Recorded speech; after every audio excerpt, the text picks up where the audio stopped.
કોંગ્રેસના વરિષ્ઠ નેતા અને ઓવરસીઝ કોંગ્રેસના અધ્યક્ષ સામ પિત્રોડા દ્વારા આપવામાં આવેલા નિવેદનનો ભાજપ દ્વારા પ્રદર્શન યોજી વિરોધ કરાયો। કોંગ્રેસના વરિષ્ઠ નેતા અને ઓવરસીઝ કોંગ્રેસના અધ્યક્ષ સામ પિત્રોડા દ્વારા અપાયેલા નિવેદનનો ભાજપ દ્વારા વિરોધ કરવામાં આવી રહ્યો છે, ત્યારે સુરત ભાજપ દ્વારા પણ વિરોધ પ્રદર્શનનો કાર્યક્રમ યોજવામાં આવ્યો હતો, જેમાં કોંગ્રેસના નેતાઓની વાણી વિલાસની માનસિકતા ફરી એકવાર સામે આવી હોવાનું કહેવામાં આવ્યું હતું। કોંગ્રેસના કાર્યાલય સામે વિરોધ પ્રદર્શન કરતા ભાજપના 20 જેટલા કાર્યકરોની અટકાયત કરવામાં આવી હતી। શહેર ભાજપ પ્રમુખે કહ્યું કે કોંગ્રેસ રંગના આધારે દેશવાસીઓ અને દેશના લોકોને વિભાજિત કરવાનો પ્રયત્ન કરે છે, ત્યારે અમે સખત શબ્દોમાં તેને વખોડી કાઢીએ છીએ। અમે તેના વાણી વિલાસના વિરોધમાં દેખાવો કરી રહ્યા છીએ।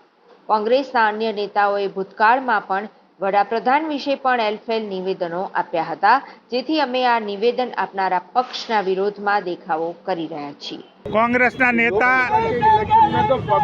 રાહુલ ગાંધીના સલાહકાર અને ગુરુ સમાન અને રાહુલ ગાંધીના પિતાજી સ્વર્ગસ્થ રાજીવ ગાંધીના મિત્ર